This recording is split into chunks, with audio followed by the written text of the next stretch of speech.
Boa noite. Sejam todos bem-vindos. É muito bom poder estar aqui depois de 2 meses, que foi o nosso último encontro do curso Mediunidade, Vida e Sensibilidade. E é um momento de trocas, de conversas e trocas de ideias, com base em alguns slides que nós preparamos com esse material, que trabalhamos aqui no núcleo de São José dos Campos. O meu nome é Maritza, eu frequento este núcleo já há alguns anos, e tenho essa parceria com a Daniela, né, neste curso que é mensal. Então, sejam todos muito bem-vindos. Alguns eu já conheço, outros é a primeira vez que vêm. Então, é ótima essa troca para nós, que só nos acrescenta também. Boa noite. Como a Maritza já me apresentou, eu sou Daniela, a maioria também me conhece, só 2 pessoas, né, que eu conheci hoje, a amiga da Marisabel e a filha do Hudson. Primeira vez, prazer em conhecê-los. E também espero que a troca seja boa, né? Porque para a gente sempre quando a gente está construindo um trabalho e está fazendo reflexão, discutindo, buscando, né, sintetizar uma ideia, o que seja uma ideia. E o tema que a gente vai trabalhar hoje, eu acho que é como interpretar essa obra de arte, né, essa figura aí. É bastante complexo para mim, né? Porque falar de si mesmo, a gente vai ver o que é, né? Quais são as impressões que nós temos, se é que nós temos, como é que funciona o olhar para si mesmo, né? Como é que ele é constituído. Então, boa noite para... Eu não sei se tem gente assistindo dessa vez, tem? Assistindo pela internet, então boa noite para você também. Se tiver alguma imagem ruim ou alguma coisa que vocês não tenham conseguido pegar, só falar no chat que a gente vai encaminhando, tá bom? Então, eu espero que a gente possa aproveitar aí a noite. A gente hoje está no novo formato aqui dos bancos, né? Estamos adaptando. A Má é alta, eu sou baixinha, então eu fico meio... Para mim é meio ruim o banco, mas vamos lá. A gente vai se ajustando. Ei, Gabi. Gabi, boa noite. O tema de hoje é a autoimagem, que está muito ligado ao tema também sistema de autoimagem, que é um assunto que a gente trabalha bastante no núcleo, introduz no ciclo 1, que é de quem entra, né, no primeiro período, e aprofunda no ciclo 2, nos ciclos 2 e 3. Então, a nossa ideia é trazer de uma forma sucinta, objetiva, esses conceitos que são trabalhados no sistema Tempo de Ser e instigá-los a quererem se aprofundar neste assunto, o que vai acontecer na prática nos ciclos 2 e 3. Então, o nosso objetivo hoje é esse, eu espero que consigamos alcançá-lo, né, Dani? E a foto é isso, né? A pessoa que se olha e tem várias formas de se ver. A autoimagem, a gente vai aprofundar o que seja, como a gente consegue se ver, e o que faz que a gente se veja dessa forma. Então, nós achamos interessante essa representação aí, de que dependendo de como você olha, vê de um jeito. E o que vai influenciar essa forma de se ver, então? É isso que vamos trabalhar hoje. Então, para isso, nós elaboramos um roteiro onde fala qual que vai ser o percurso que nós vamos utilizar aqui, né? No primeiro momento, a gente vai trabalhar a estruturação da personalidade. E aí, o que acontece? Na estruturação da personalidade, então, a gente vai adentrar o que seja isso, o que a gente está chamando de estruturação, o que vocês entendem que seja estruturação da personalidade, essa palavrona, né? Essa palavra grande aí composta. Depois, a gente vai entrar em autoimagem, propriamente dito, discutir esse conceito, como é que ele foi construído e como é que ele é visto, para depois falar, então, de um sistema de autoimagem, que é aquilo que é mais amplo, né? Mais geral, é o sistema, de modo, né? Não só uma parte dele, mas é o sistema. E, para isso, a gente vai trabalhar, então, aqui com uma ferramenta. Vamos apresentar para vocês essa ferramenta, ou parte da ferramenta que nós, do ciclo avançado, dentro do sistema Tempo de Ser, utilizamos, ou temos como método para se autoconhecer. Tá? Então, a gente vai trabalhar por partes e a gente vai sinalizando vocês de que parte nós estamos aqui, por onde é que nós estamos passando. E, geralmente, a gente começa com uma reflexão, né? E hoje a gente trouxe essa pergunta. Você já se perguntou alguma vez na vida? Por que sou do jeito que sou? Então, a ideia é que vocês pensem mesmo.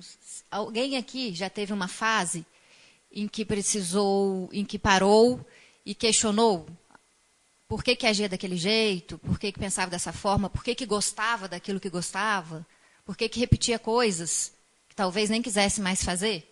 que será Ou que sou do jeito porque que tem sou? a síndrome da Gabriela, né? Eu nasci assim, vou morrer, cresci assim, vou morrer assim. Por que será que eu sou dessa forma e não de outra, né? E aí fica a questão. A nossa ideia hoje é trabalhar essa pergunta. Por que sou do jeito que sou, me manifesto assim, tenho esse gosto, repito tais atos, que gosto muito, ou tais atos que não queria mais repetir e continuo fazendo? O que me leva a me manifestar e ser dessa forma? Você sabia que a estruturação da personalidade adulta ocorre no período infantil? Então, aqui a gente começa, então, adentra o primeiro item, que é a estruturação da personalidade, como lá em cima, né, no cabeçalho já fala. E a pergunta é essa, né? Se nós temos a informação de que temos um sistema de autoimagem. Então, o sistema de autoimagem, não, nem chegamos lá ainda. A estruturação da personalidade. Nós temos uma personalidade, cada um de nós temos uma. Essa personalidade, ela é estruturada de algum modo, ela se origina, ela se estrutura, ela é elaborada em alguma parte da nossa vida. Porém, a gente só percebe que temos uma personalidade ao longo da vida, onde vão criando ali com a gente diálogos, onde há uma troca na interação com o meio, na interação com o social, né, com as pessoas, da forma como nós somos, ou aquilo que nos molda, que diz assim, a Daniela não tem outra, tipo, a Daniela é a Daniela, então é a minha personalidade, não é? E aí hoje, então, a gente vai adentrar o que seja, então, essa estruturação da personalidade. Por quê? Porque a gente costuma dizer assim, aquela pessoa tem uma personalidade forte, né? Aquela pessoa tem uma personalidade muito presente. E aí, como é que, então, se estrutura isso, sendo que eu estou falando daquela pessoa, em geral, de modo adulto, olhando para ela hoje, falando dela hoje. Mas vocês têm a noção, ou já passou pela cabeça de vocês, em algum momento, de pensar que a sua personalidade, a nossa personalidade, não foi constituída no período adulto. Mas ela foi constituída, foi elaborada, ocorreu, né, sua elaboração no período infantil. E aí nós vamos, então, entender o que seja a própria estruturação da personalidade e o que a gente está também caracterizando ou definindo como período infantil. Quando eu falo de período infantil, o que eu estou querendo dizer? Tá? Para poder nomear bem e colocar no tempo e espaço, como é que, então, essa personalidade, que depois vai se estruturar em autoimagem, depois em imagem vai ser sobre mim, sobre a pessoa que eu sou. Tá? Então, aqui, a pessoa humana não nasce pronta. Ela é constituída na dinâmica interativa do recém-nascido com seus educadores e o ambiente. Esse é um trecho que nós tiramos da segunda obra da série Desafios do Crescimento. A Cláudia Zarias, que está aqui presente, psicóloga e participante aqui, educadora do Núcleo de São José, juntamente com a Cláudia Carvalho, que é do Núcleo de Bauru. Tá? Então, são as duas educadoras do Sistema Tempo de Ser, duas psicólogas que atuam e fazem parte, então elas elaboram uma série, que são 4 livros. A primeira obra é o Prisioneiros da Infância, que a gente também vai utilizar hoje aqui, vamos retratar alguns trechos para fomentar aí a nossa discussão. E aí a gente vai partir desse trecho aqui, onde fala que a pessoa humana, então, não nasce pronta. Por quê? Porque quando a criança nasce, é um ser totalmente frágil, que depende do outro. Depende daquele ser que está nela, né, que gera a criança, ou outros seres que dê toda a base de questão de necessidades de sobrevivência. E aí nós estamos falando de nutrição, do cuidado, do alento, do colo, da higiene, do cuidado mesmo, de todos os sentidos.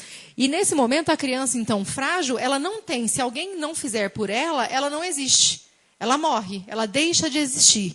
Por isso, então, a pessoa não nasce pronta. Ela precisa ser formatada. O que a gente também está entendendo aqui, que essa pessoa, que é o homem, né, que ela se tornará, ou a personalidade que ela virá a ser, ela vai se constituir como? Com o ambiente onde ela estiver inserida, a casa, os pais, os genitores, de modo geral, né, os genitores, as pessoas mais próximas, aí tios, avós, babá, primos, pessoas que frequentam a casa, da família, todas essas pessoas vão interagir já com esse bebê, né, com essa criança num período infantil, e vão trazer a esse recém-nascido elementos referenciais, bases referenciais de comportamentos, que depois gerarão hábitos, que gerarão modelos para mim, como arquétipos do meu sistema de autoimagem. Então, a gente vai começar bem do inicinho para poder chegar lá no sistema de autoimagem. Então, aqui começando que a gente não nasce pronto, o sistema também trabalha com essa ideia, a gente também não é uma tábula rasa, como diz no sistema, né, na educação, a gente não é uma folha em branco, a gente tem toda uma carga genética da espécie humana como um todo, e tem a carga genética dos nossos pais, dos nossos genitores, né, com seus comportamentos, suas tendências, seus valores, e com isso e a interação do ambiente, eu me formo. Cada um de nós nos formamos, tá? Como a Daniela falou, a gente vai usar como base da palestra hoje, principalmente as obras, né, da Cláudia Zacarias e da Cláudia Carvalho, que aprofundaram nesse tema de estruturação da personalidade, que são o livro Crescer Dói, Prisioneiros da Infância. Caso alguém que esteja aqui ainda não tenha tido acesso, a gente trouxe exatamente para se quiserem olhar os livros. Tem livros à venda também, acho que a Cláudia está vendendo e deve ter aqui, né, Cláudia? E como isso foi muito trabalhado nessas obras, a gente usou como base e também a palestra. Isso tudo está no último slide, que é o da bibliografia. A palestra que teve sobre estruturação da personalidade e o sistema de autoimagem, que está disponível no portal do Sistema Tempo de Ser, é só entrar e assistir. O que a gente fez foi pegar esses materiais e tentar trazer de uma forma didática para facilitar, principalmente para quem está chegando, entender, porque são conteúdos, a gente reconhece, complexos, e que a gente levou anos para conseguir formatar em obras. Então, a ideia é tentar trazer de uma forma simplificada algo que a gente já assume que não é muito simples, mas que para a gente faz muito sentido.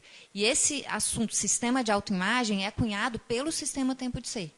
A gente nunca viu fora do sistema essa nomenclatura que nós vamos trabalhar aqui. Autoimagem, sim, mas sistema de autoimagem, não. Então, a ideia básica, como a Dani colocou muito bem, é essa. O ser humano, ao nascer, ele é um animal. O que vai se constituir de humanidade, de pessoa, vai acontecer a partir do nascimento, neste contato com, principalmente, a mãe, e também com todo o meio, e todos os educadores, pai, irmãos, todos. Mas, inicialmente, é a mãe, e ali que vai se dar a base de essa constituição de personalidade, autoimagem e sistema de autoimagem. É muito importante nos desenvolver aqui. E ainda em estruturação da personalidade, a ideia na qual nos baseamos é que o período infantil seria dividido assim. Isso não é tanto que a gente usa em média, não é que seja estritamente esse horário, esse período. Mas nós trabalhamos com a noção de que primeira infância seria do nascimento aos 3 anos, segunda infância de 3 a 8 anos, em média, e puberdade de 8 a 13 anos, quando haveria a passagem para a adolescência. E após a adolescência, que também levaria alguns anos, que se entra na fase adulta. Então, nós trouxemos para a gente situar do que nós estamos falando quando utilizamos o termo infância, que é todo esse período em que há a formação dessa base, que será a estrutura para que essa personalidade se concretize futuramente. Também é utilizado no livro Crescer Dói.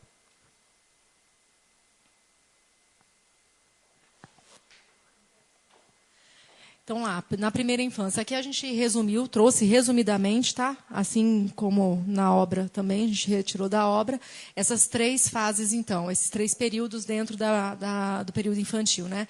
A primeira infância, então, ela se estrutura, a estrutura da personalidade é formada na primeira infância, período em que o recém-nascido não tem consciência sequer do próprio corpo. Momentos após o nascimento, inicia-se o processo gradual de amadurecimento dos sentidos fisiológicos. E isso se dá no contato com o ambiente, propriamente com a mãe, com o cheiro dela, o som das batidas do seu coração, o paladar estimulado na sucção do seio materno, sua imagem, o atrito e contato com a sua pele. Os estímulos captados, através dos 5 sentidos, são registrados no cérebro e passam a constituir as primeiras impressões para a composição da pessoa humana. Então, isso é bastante complexo, né? A gente, antes de ter essa informação do sistema, eu não tinha me atentado a essa importância da primeira infância, né? Onde tem ali aquele ser que se estrutura, nasce, né, é gerado dentro de um organismo vivo, né, algo que está dentro, e que, ao sair, mantém-se, né? Mantém-se vivo por conta do outro que está fora. E aquele outro que está fora, que é a mãe, é tudo para ele. É a base de todo o amadurecimento dos sentidos. Então, é o cheiro, o paladar, o olfato, o tato, tudo é por ela primeiro. É com ela primeiro. Mesmo que depois essa mãe, em casos de abandono, né, ou falecimento, mas o primeiro contato é com a mãe, não tem jeito de não ser com ela. Então, esse referencial aqui, da batida do coração, do cheiro dela, da imagem, né, quando amamenta, o olho no olho, o que traz de referencial para a criança do ser é a mãe. A mãe é esse primeiro contato, tá? Então, a estrutura da personalidade vai se configurando, então, aí, desde a gestação até essa fase após o nascimento, onde há todos esses sinais aí desse contato, essa interação do bebê com o adulto. No caso, o recém-nascido com a mãe. E a gente, na verdade, né, gente, a Cláudia Zacarias e a Cláudia Carvalho, elas fizeram um paralelo no livro que, para a gente, foi muito esclarecedor, que é da construção de uma casa. Essa fase... Não só a primeira infância, né? Na verdade, a primeira, a segunda, a terceira infância seria... Essa fase da infância, ela seria quando é construído o alicerce da casa. Então, toda a base do que depois vai se estruturar a personalidade, ela ocorre nesse período inicial da infância. Então, a importância que é esse período e como isso vai influenciar a formação do ser e a forma como ele vai ler o mundo. O que ele viver lá na velhice dele vai estar muito correlacionado ao que foi estruturado e captado por ele, pelo sentir dele, pela sensibilidade e da forma como amadureceram os sentidos. Está tudo interligado. E amadurecer os sentidos aqui, é bom também registrar, né, que são todos os sentidos mesmo, audição, tato, olfato, paladar, que a criança se movimenta e garante a sua sobrevivência. Então, é o desenvolvimento desses sentidos, que aí tem as fases. Dentro da psicologia, a gente estuda as fases, né, fase anal, fase oral, de cada fase genital, de cada um desses amadurecimentos. Ou seja, aquele ser que, a princípio, é um animal, vai ganhando corpo, ganhando humanidade, na medida que esses sentidos se amadurecem, ou amadurecem, né?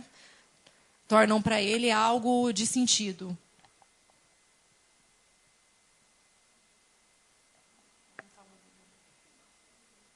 Eu apertei.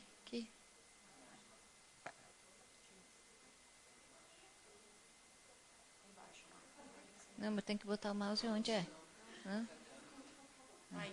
E aí, concluindo o que nós adiantamos, o cérebro é um grande processador que funciona com base nas informações cunhadas nele de 0 a 3 anos de idade.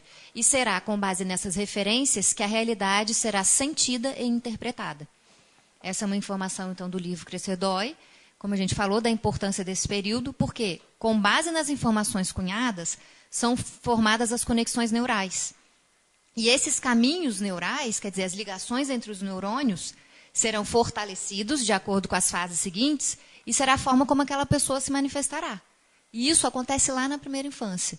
Tem um filme que a gente recomenda, a gente até passou alguns trechos em um dos cursos do ano passado, que é o Começo da Vida.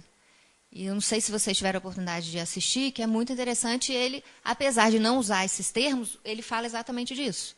O que ele trabalha é desse período da infância inicial e ele mostra como que o cérebro é formado. É um filme de uma brasileira, ele tem reconhecimento internacional até. Que faz pesquisa em vários lugares do mundo e demonstra esse trecho, um documentário. Né? E o que ele traz é exatamente isso, de como que a base vai ser formada nesse início, porque é quando o cérebro mais se desenvolve e forma as conexões neurais.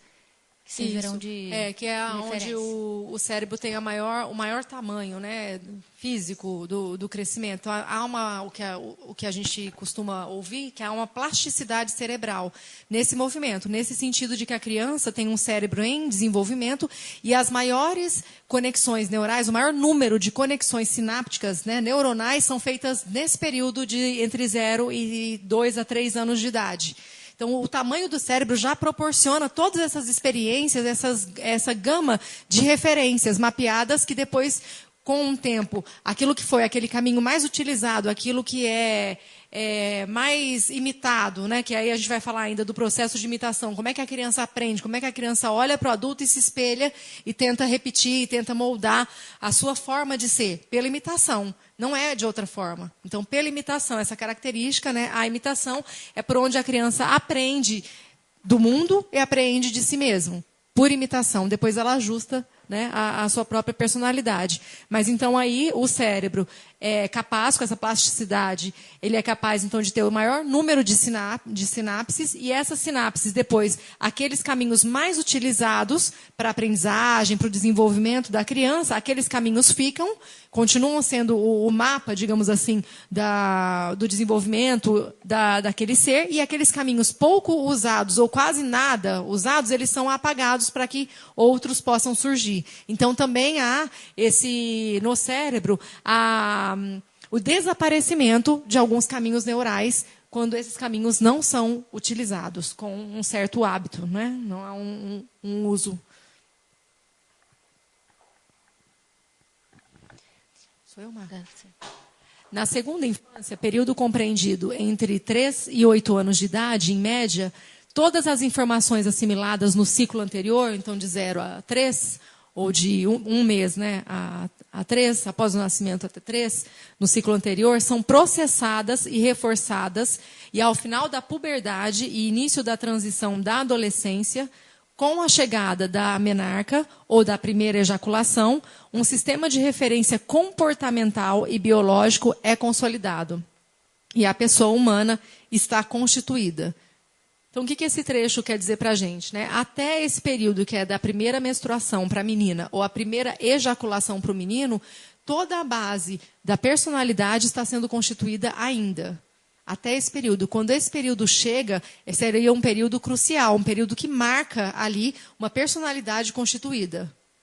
Tá? Um jeito de ser, né? Um conjunto de comportamentos que diz que forma aquela pessoa ser, que diz, né, daquela pessoa ser diferente de outra, ser única, nesse sentido. Tá?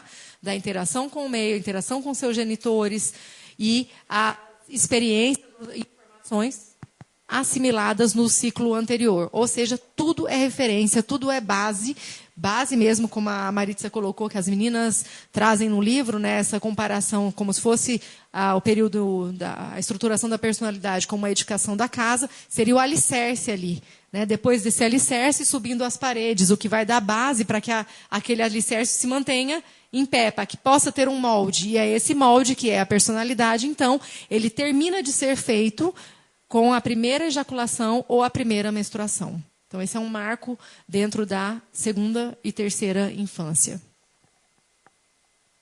Então, até agora, o que a gente descreveu foi esse primeiro item, que é um item introdutório que traz algumas bases do que nós trabalhamos no Sistema Tempo de Ser, do que representam infância, primeira, segunda e terceira infâncias para a estruturação da personalidade.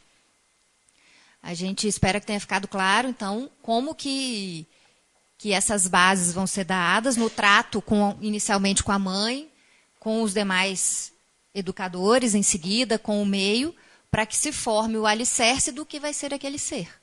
E existe muita correlação disso com a autoimagem, que a gente vai trabalhar. Qual que é a influência do pai nesse processo? Você quer saber, né? O pai também tem influência. O pai é muito importante. Eu acho que você estava na palestra, se eu não me engano, do ano passado, em que a gente trabalhou a questão da simbiose materna. Você estava, mas a sua filha não estava. Nessa palestra, a gente trabalhou exatamente, a gente trouxe um trecho do livro, que a gente até tirou uma foto e colocou aqui, do que é o papel do pai, que é essencial. Não existe um que seja mais importante. É que na primeira infância, a mãe é muito importante, porque ela traz essa primeira referência para o filho que ainda não tem divisão com ela. O pai é essencial porque ele, além de trazer referências para a criança, que é 50% da mãe e 50% do pai, ele é que vai fazer a separação entre a relação simbiótica de mãe e filho. Então, se é uma criança que não tem pai ou não tem contato com o pai ou com uma figura materna, a tendência é de uma relação mãe e filho sem divisão, que não consegue desvincular. Então, se eu posso te responder sinteticamente, é essencial a figura do pai. Não só porque 50% do filho biologicamente é dele, como também psicologicamente o pai vai influenciar 50% para a formação do ser. E o ideal é que seja 50% para que essa estrutura seja equilibrada. E que não tenda para um lado ou para outro. E é interessante até eu falar isso, porque assim, trazendo até para a minha área profissional, eu trabalho com direito e com direito de família. E eu percebo como que a tendência, até muito pouco tempo atrás, era do pai ser completamente anulado, principalmente em casos de separação, que é o que eu faço. E aí teve até uma alteração da lei em 2014 para instituir a guarda compartilhada como regra. Isso é um choque para o brasileiro. E quase todas as mães que eu atendo, a primeira coisa que elas falam quando chegam, eu quero a guarda unilateral. E eu já olho no olho e falo, não tem como ter guarda unilateral. Ele agride, ele abusa, ele faz mal para o filho? Elas falam, não, ele não faz mal, mas eu sei que eu cuido melhor. Eu falei, não existe isso. O pai é tão importante quanto a mãe, a ponto da lei ter sido alterada, e na época saiu novela, saía na televisão, enfim, para causar esse clamor, porque é essencial. E ainda num casal que separa, esse pai virava o quê? Pai de final de semana, que pegava o filho de 15 em 15 dias e não tinha esse contato próximo. E o contato se percebeu que é tão importante que a lei foi modificada, e que hoje a regra é a guarda compartilhada, ainda não se chegou no ideal, que é o convívio igual dos dois. Na prática, os juízes ainda não dão, mas eu falo muito no escritório, com os colegas de profissão. Eu dou 10 anos para se chegar a meio da convivência. Para mim, no máximo, daqui a 10 anos, numa hipótese de separação, não só a guarda vai ser compartilhada, que já é regra hoje, como o pai vai conviver 50% do tempo com os filhos. Então, vai morar em 2 casas. Hoje isso é um choque, pouquíssimos psicólogos orientam, tem um ou outro caso. Mas vai chegar essa realidade em que a criança vai aprender, na hipótese que eu não vejo como ideal, de pais separados, mas que é real hoje em dia, se ela acontecer, ele vai conviver com as 2 famílias, vai ter referência dos 2, porque para ele se formar de forma equilibrada, a gente vai ver no sistema de autoimagem, um gráfico um pouquinho à frente, ele precisa ter a referência dos 2. De família de avós, do que é conceito importante para o pai e para a mãe, para os 2. E até hoje não era uma realidade, mas eu já vislumbro isso num futuro próximo. Outra coisa, eu quis pegar o livro, né, que a Maritza citou, é no Prisioneiros da Infância, na página 125, onde diz, então, exatamente o desenho que a gente fotografou e pôs naquela palestra lá, que é as relações. Então, as meninas trazem a relação de corredor, que seria a relação da mãe e do filho, onde um vive para o outro. É uma relação, né, de suprimento, de alta. E é natural nessa fase da primeira infância. Porque para a criança, o que existe no mundo dela é a mãe. Foi de onde ela saiu, era o barulho do coração que ela ouvia, é o cheiro que ela reconhece, é de onde ela mamou. Então, naturalmente, vai ter no início a relação de corredor. Só que isso, uma hora, precisa ser rompido.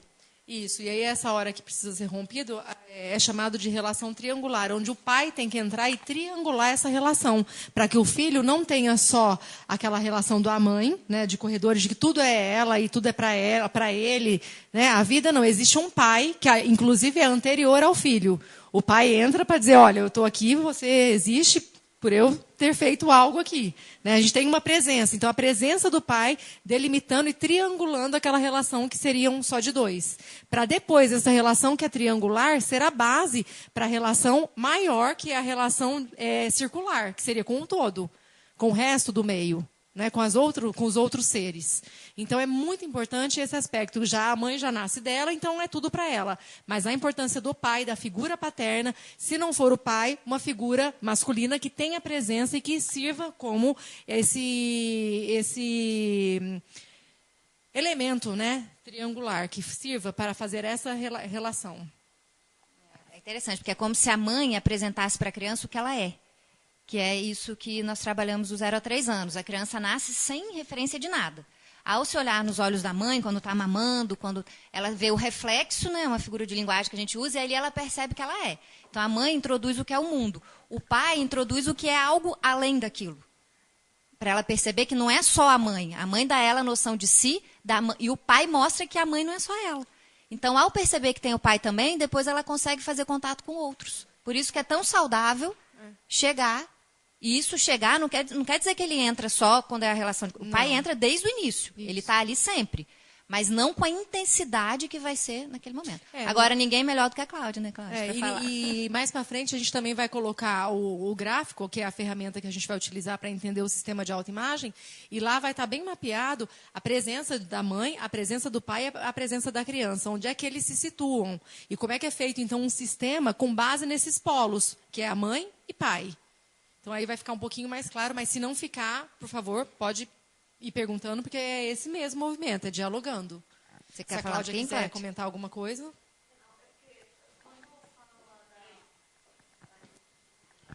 Porque quando a gente fala da importância do pai, né, do quanto é fundamental, e a gente está falando pai, mas é figura paterna, é figura materna, é quem exerça esse lugar. E não vou falar nem só do masculino.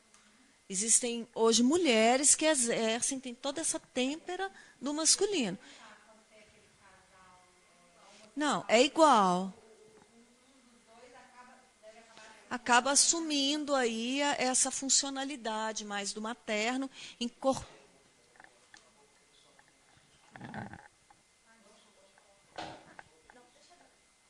No caso de casais homossexuais, por exemplo, se um dos dois acaba assumindo o papel do sexo oposto.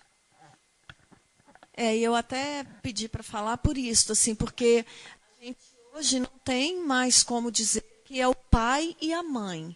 Não existe, os modelos são diversos, mas de alguma forma há uma incorporação de uma função materna e uma incorporação da função paterna pelas figuras que estão ali rodeando a criança.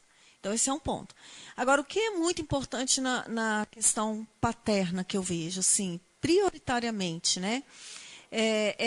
A relação mesmo, como as meninas falaram, da criança com esta figura materna no início da vida, ela é de uma vinculação tal que não existem dois para a criança. Existe um. A mamãe e eu somos um. Quando esse pai entra, o papel fundamental que ele exerce é apresentar para a criança que existe um outro, que até então ela não vê, porque ela e a mãe para ela são um. Então, quando esse pai começa a entrar e chamar esta mãe, o pai faz isso desde sempre, mas é por volta dos 3 anos, quando a criança vai ganhando essa concepção de eu corporal, é que ela consegue assimilar, nossa, ele vem e ele tira ela. De vez em quando ele tira ela de mim, ela desaparece com ele. Então começa uma noção de que existem outras pessoas no ambiente. Então ele é o primeiro outro. Efetivamente, porque é aquela que corta a noção dela de que ela e o mundo são um. Porque a criança acha que a mãe e ela são um, ela acha que o mundo gira em torno dela, porque ela vê tudo se movendo para ela. É com essa noção que ela vai surgindo no mundo. Não tem outra. Né? Qualquer nos cuidados que recebe, ela vai surgindo, vai despertando uma consciência de mundo, uma consciência de eu. E esta consciência diz que ela é tudo.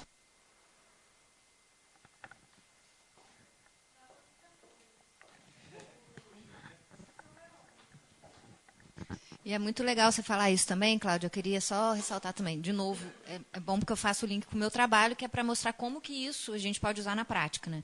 Eu trabalho com direito de família e cada vez mais nós atendemos casais homossexuais, 2 homens, 2 mulheres, e que realmente no casal vai ter um que vai exercer a figura materna e um que vai exercer a figura paterna. Então não é o fato do sexo que a pessoa tem que vai definir se vai ter a figura materna ou não, se vai ter 50% do pai ou da mãe. É possível sim, no casal do mesmo sexo, porque o casal vai delimitar naturalmente as funções de cada um. Então vai ter um que vai ter mais a função da mãe, e vai ter um que vai ter mais a função da figura paterna. Isso é natural. E, se ficou claro, a gente pode discutir ao longo de toda a discussão, de toda a palestra, mas nem palestra, né, da troca. Agora a gente entra, então, no ponto da autoimagem, com essas pinceladas sobre construção da personalidade, nós passamos para um assunto que tem um foco maior no...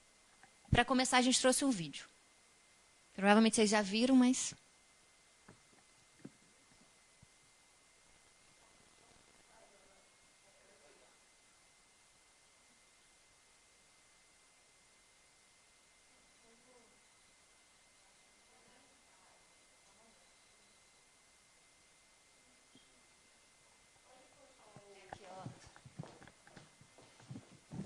Coisa, enquanto eles arrumam ali, outra coisa que eu pensei da figura paterna é a questão dos limites.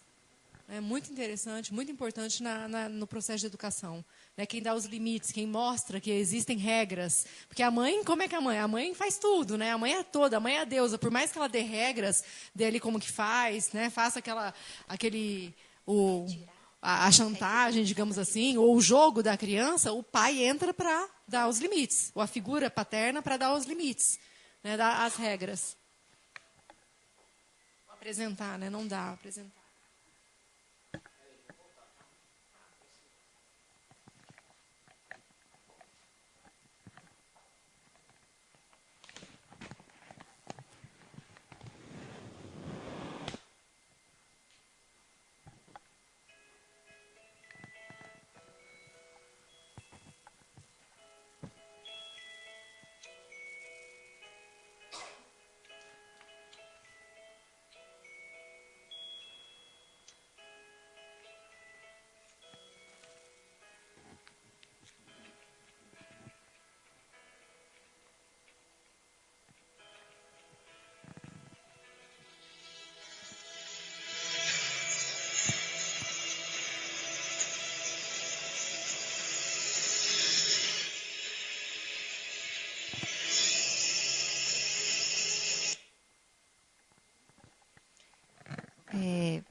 É um pouco chocante, eu acho, né? Não sei se para vocês.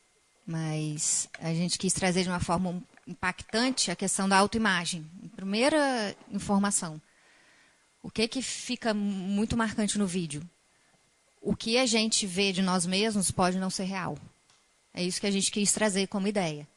A imagem que nós fazemos de nós pode e normalmente não bate com a realidade. Apesar da gente não perceber. Nesse caso, é um caso extremo em que a personagem tem um distúrbio, ela é anoréxica, vocês viram que ela se via no espelho gordinha e no fundo ela era pele e osso. Então, lógico que isso é uma situação extrema, vamos dizer. Mas a ideia é mostrar que é interessante a gente pensar, será que eu sou como eu penso que eu sou? Não necessariamente fisicamente, mas como eu me caracterizo. De se relacionar, né? De se portar, agir. Como eu acho Não que eu só de sou, se ver como tal. Às fisicamente. vezes, as pessoas me veem de uma forma diversa daquela que eu acho que eu sou. Então, nessa forma, a gente entra no tema autoimagem. Agora, nós vamos fazer, então, um breve exercício, uma breve dinâmica, que é assim. A gente tem algumas folhas ali, folha sulfite. Quem não tiver papel, pode anotar, porque vocês não vão precisar entregar para a gente. E a gente vai fazer uma dinâmica que é responder apenas uma pergunta para si mesmo. Nós vamos escrever, tá? A gente vai precisar que vocês escrevam, porque a gente vai trabalhar em dupla, mas é muito rápido mesmo. Muito rapidinho. Então, a Maritza vai passar as canetas e folha para quem precisar. E pode... Otto, dá um clique aí mais para mim, por favor. Aí, pode deixar assim. Tá bom. Não, só assim. Vou esperar as meninas, a Maritza, preparar.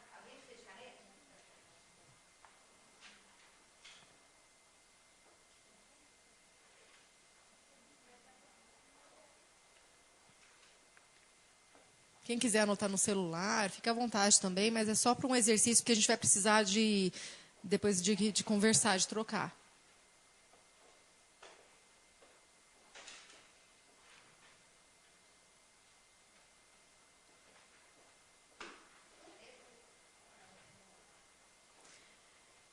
Podemos?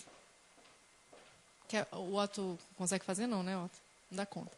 Então, quem está na internet acompanhando também pode pegar um papelzinho, uma caneta, um lápis, o que tiver, e vai, nesse momento, concentrar em si mesmo, né, olhar para si, se isso é possível, né, olhar para si e se perguntar: que sou? Aguarde, após a pergunta, aguarde a imagem que surgirá. Esta imagem é um esboço do seu ser. É o que a sua formação como pessoa, assim como a sociedade em que vive, te levou a pensar sobre você, ou seja, sua autoimagem. Então, rapidamente, tentem fechar os olhos, se concentrem, observem a imagem, aguarde a imagem surgir e descreva, tá? O que você está vendo, como que é você, que sou. Nessa descrição, vocês não precisam botar só a coisa física, não. Pode falar como você é.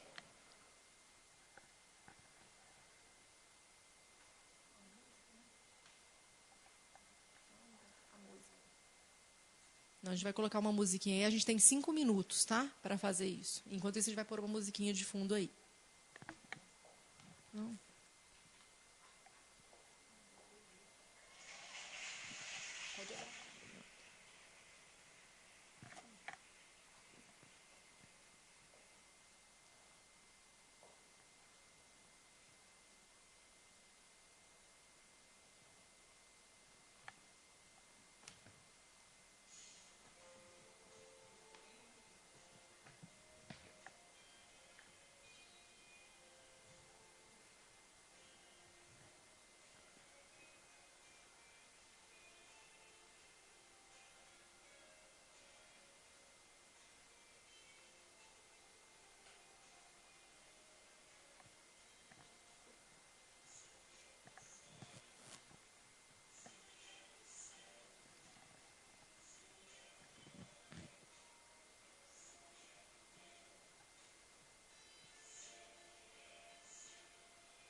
Gente, a gente pode passar para a próxima etapa? Deu para vocês, pelo menos, esboçarem, sim? Então, a ideia agora é que, em dupla, vocês falem. E aí nós estimulamos a quem veio junto, ficar junto. Então, um falar para o outro o que descreveu de autoimagem e o outro dizer se é isso mesmo, se acha que é isso ou não. A ideia é a gente, de alguma forma, poder contrapor o que a gente acha que é com o que o outro vai dizer que vê de nós. Tá? É um exercício rápido, mas é um estímulo que fica. A Gabi vai fazer com a Denise. Com a Cláudia? Com a Cláudia. É com a Bia? Pode ser. Eu pensei da Bia fazer com o Everton. Porque, né? Tá bom. Não, a Denise faz com a gente, a Isabel faz com a Josefina e você faz com a Gabi. Vou ficar em pé aqui para receber aqui a próxima convidada, uma convidada muito especial, Nina Becker.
Boa noite.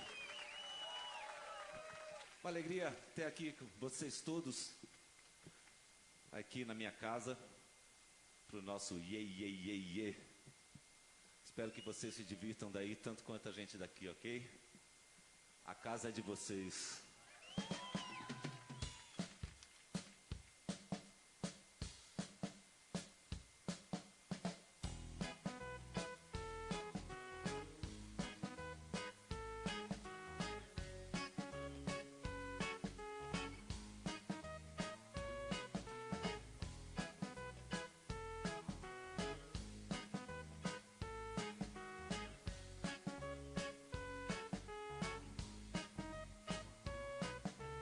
Não me falta cadeira, não me falta sofá. Só falta você sentada na sala, só falta você estar. Não me falta parede e nela uma porta pra você entrar. Não me falta tapete, só falta seu pé descalço pra pisar. Não me falta cama, só falta você deitar. Não me falta o sol da manhã, só falta você acordar. Pra janelas se abrirem pra mim e o vento brincar no quintal, embalando as flores do jardim, balançando as cores no varal. A casa é sua, porque não chega agora. Até o teto tá de ponta cabeça, porque você demora. A casa é sua, porque não chega logo. Nem o prego aguenta mais o peso desse relógio.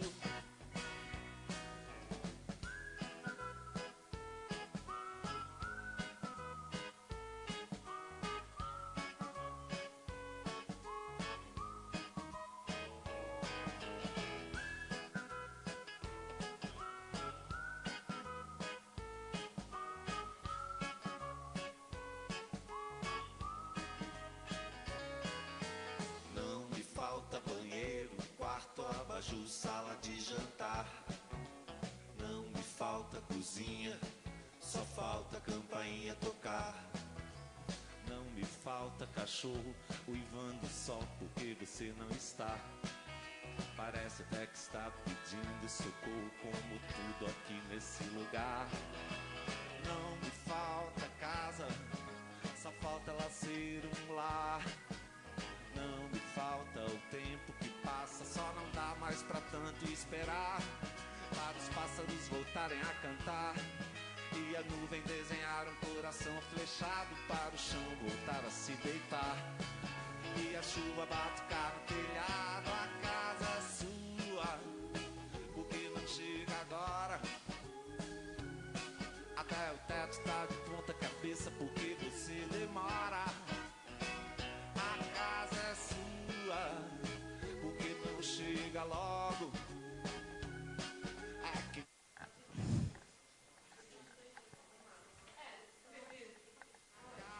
Pessoal, porque você não chega agora. principalmente.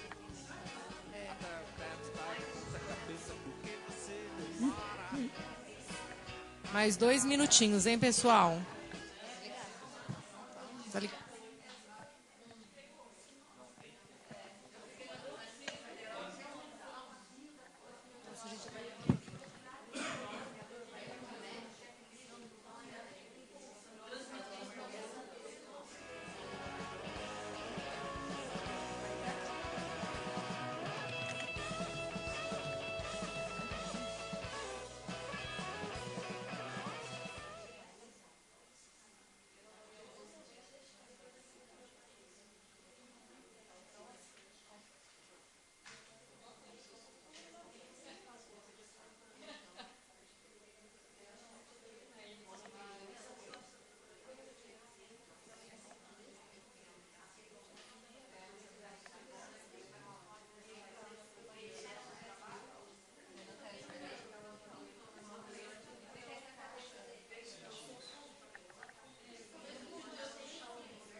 Pessoal, Gente, vamos voltar? Deu tempo? deu para dar uma discutida? Ó, Nita.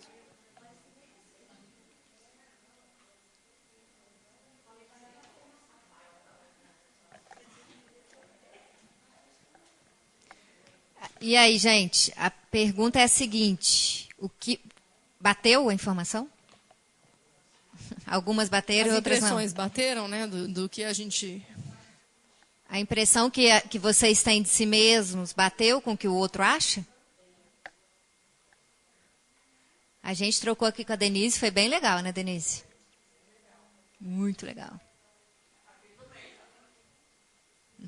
Mas foi mais pontos similares ou similares? De como você se vê e como a pessoa te vê também. É a mesma coisa, é a mesma visão.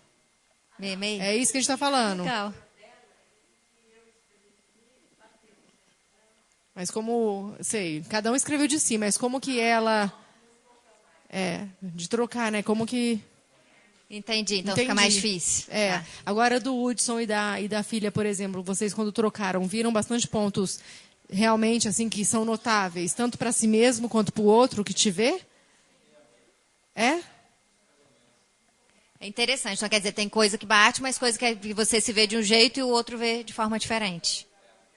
Legal. Então, quer dizer, aquela imagem que a gente tem não necessariamente é real. É doido perceber isso?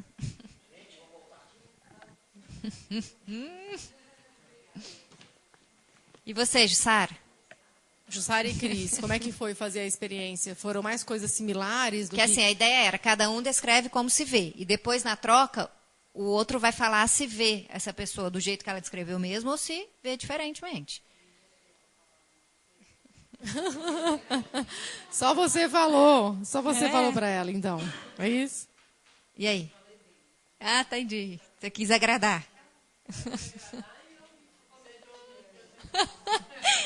Realmente É um jogo. É uma vontade de se autoconhecer, né? É. Ótimo, isso mostra de você. É. Um bom traço da autoimagem. Ou da imagem real. Sempre é bom. E Bia e Everton, como foi fazer? E como foi para vocês fazer? Ao que a Bia falou dela mesma, você identificava a maioria das coisas, como ela se vê, e você, Bia, identificou tudo como ele se vê? Não teve nenhum ponto assim que não fosse divergente ou fosse visto diferente, considerado? Que tem gente na internet. Eu, com o exercício, eu busquei mais entender o porquê que ele se vê da forma que ele colocou, assim, e eu percebi que ele também, assim, trouxe um pouco nisso. Como a gente convive, a gente já conversa um pouco sobre isso, a gente já pontuou várias vezes o que a gente acabou trazendo, e eu escrevi coisas também meio que rápido aqui, né, que tem muito mais coisa e tal, mas eu achei bem tranquilo fazer assim, a gente já tinha pontuado essas coisas, eu tinha conversado sobre. Legal. E a Gabi e a Cláudia?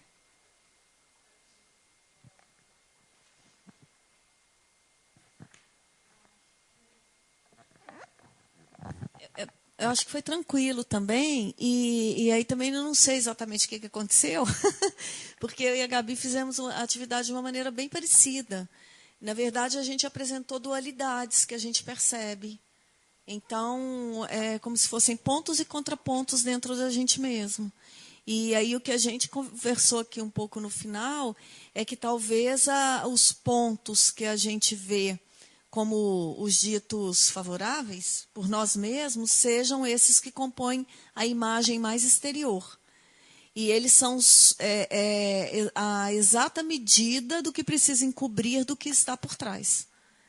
Então, quanto mais forte a imagem, a gente colocou sempre assim. Quer ver, por exemplo, vou colocar bem rápido, só para vocês entenderem. Por exemplo, eu coloquei assim, ó, sou vulcão e brisa, alegria e tristeza, calmaria e efusão. Então, o que eu percebi é que a calmaria é na proporção da efusão. Então, é sempre aquela parte que se mostra se contrapondo com aquela que não é tão bem apresentável ou tão bem recebida, né?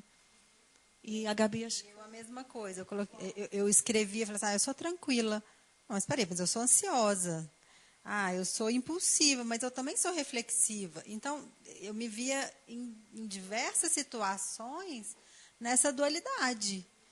O que eu sou, então? Eu sou uma dualidade, porque em cada ambiente ou em cada situação eu me apresento de uma forma, né? Eu achei interessante, porque há um tempo atrás, porque eu comecei aqui no núcleo já tem 1 ano e meio, mais ou menos, eu tive diferentes participações, mas muda muito, né, a forma como a gente se enxerga. Depois que a gente começa a ler, depois que a gente lê esses livros, que a gente começa a pensar sobre tudo que a gente conversa aqui, muda muito a forma como a gente se enxerga. E eu percebo que é diferente mesmo. A forma que eu me enxergo é diferente da forma que a Cláudia vai me enxergar, da forma que meu marido me enxerga, que meus filhos me enxergam. Eu gosto sempre de perguntar, porque será que eu estou enxergando uma coisa e o que o outro está enxergando? Então, eu acho interessante a gente sempre perguntar para o outro, para a gente também ter noção de como que a gente está passando isso para o outro. Às vezes a gente acha A e ele está enxergando B, né? Enfim.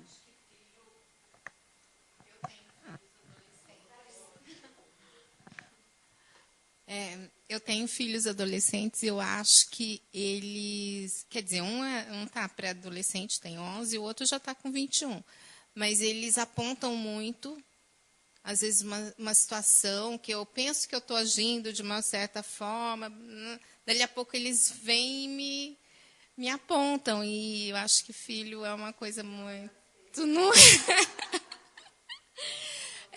aproveitando, eu queria saber, assim... como ela falou de 2 pontos, né, de estar vivendo, de ser assim, seria assim, a gente não está conseguindo segurar o impulso, a gente não consegue se dominar? Porque, assim, igual eu coloquei aqui, né, eu sou tranquila, às vezes eu sou explosiva. Assim, 90% do tempo eu sou tranquila, mas tem um certo momento que... E aí?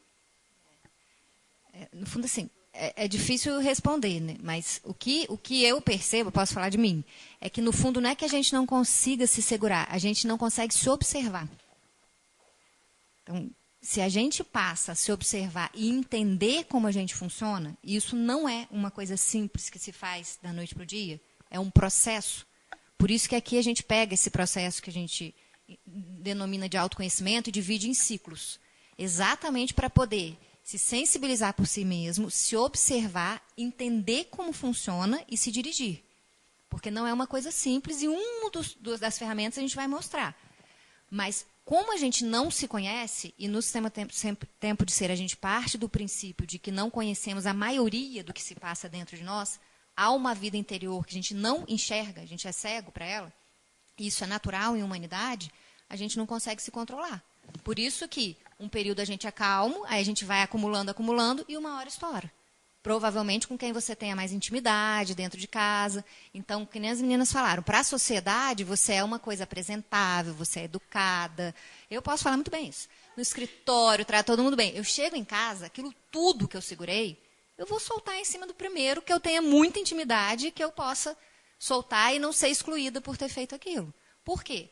Isso é uma reação de quem não conhece. Não conhece o padrão comportamental que tem, não conhece a forma realmente como foi constituída e como se desenvolve. E precisa jogar o jogo de viver em sociedade. Sim, que é naturalíssimo. Que é natural. Então, essa dualidade é a coisa mais natural que existe na humanidade. A única questão é que a gente não foi formatado para ter o hábito de se observar e de perceber a dualidade. E, geralmente, essa dualidade é perceptível quando você está num processo de se ver.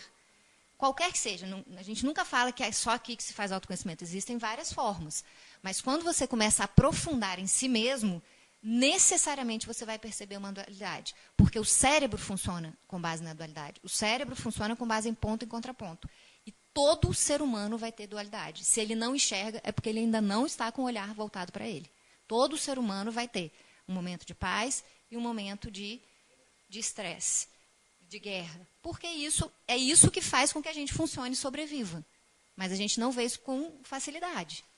Tem sempre aquela imagem, a gente já trabalhou com a imagem do iceberg, né? Que você só vê um pedacinho e embaixo, que é o mais profundo, aquilo que você não vê, é o que deveria estar sendo observado. Mas a gente observa só aquilo que está fora. E é uma pontinha, um detalhe. E a gente perde aquilo que é a essência, o todo. Não é porque perde porque não sabe, perde porque não conhece. Pouco se observa, não tem esse olhar atento para si mesmo, né? Sobre si mesmo. E aí, a ideia é que conforme a gente se conheça os nossos padrões de comportamento, conheça aquilo que é natural em humanidade viver, a gente possa parar de se julgar, digamos assim, eu queria mudar, e passa a compreender que existem fragmentos. Eu sou um tanto de fragmentos, eu sou um tanto de dualidades. Por quê? Porque eu sou uma pessoa humana. Eu estou em sociedade. Então, uma forma, é um modus operandi, natural. Isso não é ruim. Isso não é uma característica, né, que é ruim, boa, que te denigre ou que te tira de fora, te faz uma exceção. Não, te faz, pelo contrário, humano. E é libertador poder ver isso sem o julgamento, porque aí você consegue aprofundar. Exatamente. Ser, né? E um ponto que eu e a Gabi consideramos aqui, naquilo que a gente foi falando, ponto e contraponto, é que algumas características, sempre quando a gente pegava uma característica ou outra, por exemplo, efusão e calmaria, tem uma dessas características que são pertinentes à minha figura paterna e a outra materna. Então, o ponto e o contraponto, ele vai surgindo daí. E aquela característica que foi observada como a mais adequada, apontada pelos meus educadores como a mais adequada, compõe a imagem. A outra fica num escaninho. E, de vez em quando, ela exige seu direito de manifestar, que vão ser os próprios estímulos do meio, vão impulsionando até que sai da sombra aquilo que também, porque esteve na sua formação. Só estava escondido ou não visto por você. A gente vai trabalhar num sistema. Ficou relativamente claro? Legal. Então, fica aí o estímulo e a ideia é que se converse sobre isso. Aquele vídeo que a gente colocou de autoimagem no começo, a gente colocou algo impactante, mas se você conversa e pergunta para o outro, como que você acha? Às vezes eu gosto de caminhando com meu marido e perguntar, fala aí, o que você acha de mim? E aí ele começa a falar umas coisas, gente. Olha, às vezes ele me detona, eu começo a rir. É até engraçado, juro. Eu rio tanto, eu falo, juro que você vê assim, vai ser isso, ser aquilo. E sem agredir, porque ele vê mesmo algumas coisas que a gente não quer ver. E é muito legal poder ouvir abertamente, virar para alguém que é íntimo seu, com quem você convive, e falar, fala aí, fala tudo. O que você vê de mim? E a pessoa vai falar coisas que você fala, estou acreditando nisso. E aí você começa a observar e você vai identificar que isso é real. Porque Porque pelo menos no momento do ponto ou do contraponto, você vai manifestar isso. E é natural que você manifeste. E é muito melhor poder ver do que ficar escondendo e segurando isso. Porque uma hora ele vai vazar com uma intensidade brutal.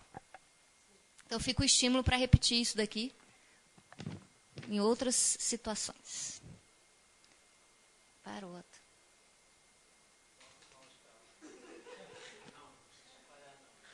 Às vezes a pilha está mal localizada. Lembrei aquela imagem da televisão que não funcionava antes, que a gente batia na TV, né? Para ver se a imagem entrava. E aí trouxemos a definição de imagem. Aquela lá mesmo, antes. Trouxemos a definição de imagem, que segundo o dicionário eletrônico Oxford, é representação, reprodução ou imitação da forma de uma pessoa ou objeto. Quando falamos em autoimagem, portanto, estamos a dizer sobre a representação que você faz de si mesmo. Então, trazendo essa informação lá com a primeira da estruturação da personalidade. De acordo com os fatos que você viveu, com a forma como você sentiu, e foi formando em você imagens, representações sobre si mesmo, você vai construir uma imagem que tem de si. E isso é natural. Todo ser humano tem que ter isso. É a forma que o ser humano conseguiu se desenvolver. Não é bom nem ruim, como a gente falou. E, normalmente, ela não é como você pensa que é. Então, fica o estímulo para a autoobservação, para conversas, para trocas, para você perceber se você é mesmo aquilo que sempre pensou ser até hoje, ou se pode ser que não seja. A ideia é que a gente possa perceber também que a imagem que nós temos de nós mesmos pode ser uma imagem herdada. Que isso que a Cláudia falou, tem pai e mãe ali na jogada, né? Não tem só eu, né? Tem pai e mãe. Então, assim, a imagem que eu tenho de mim pode ser herdada. Ou seja, eu adquiri ali por um jogo de sobrevivência, eu precisava sobreviver, precisava me manter, ter a atenção ou do pai, ou da mãe, ou daquele que me supria de alguma maneira, e aí eu entrei num jogo. Eu criei uma personalidade, uma forma de viver, de atuar, de agir para ter aquela atenção. E as experiências que eu tive, então, me moldaram. E esse molde constituiu a minha personalidade, que depois a gente vai chamar de autoimagem. Por que auto? Porque sempre é uma representação. Não é a coisa propriamente dita, não é você, né, sua essência. É uma representação. Por isso que é uma imagem, né? Autoimagem. É sempre um símbolo que te representa. Eu lembrei muito quando a gente começou a discutir sobre isso, quando a gente é pequena, não tem as pessoas que chegam em você, da família principalmente, e falam assim, nossa, e sempre dá uma característica para você.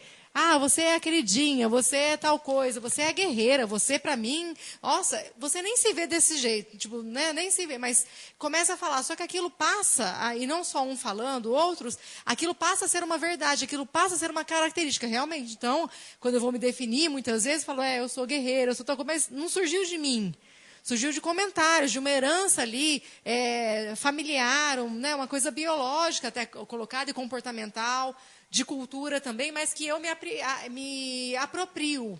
Então, é uma imagem que eu me aproprio que diz de mim, cabe dentro daquilo que os meus conceitos também lê como viável.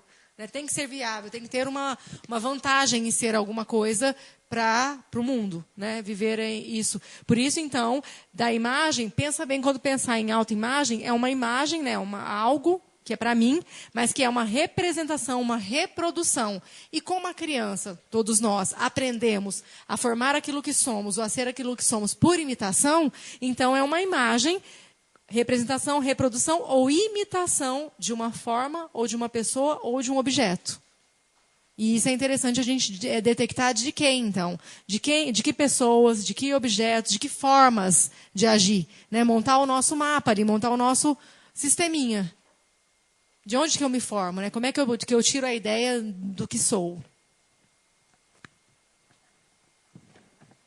Aqui a gente tirou esse trecho também de uma palestra, a palestra do Sistema Tempo de Ser, é uma palestra digital. Quem tiver interesse, é uma vez ao mês essa palestra. Nos domingos, ele é liberado às 10 da manhã, no primeiro domingo do mês. E essa está disponível. Isso, essas palestras estão disponíveis, as que já foram. Né? Então, a cada mês tem uma temática sendo desenvolvida pelo Lucas e pela Marlete, são educadores do Sistema Tempo de Ser, do Núcleo de Presente Prudente.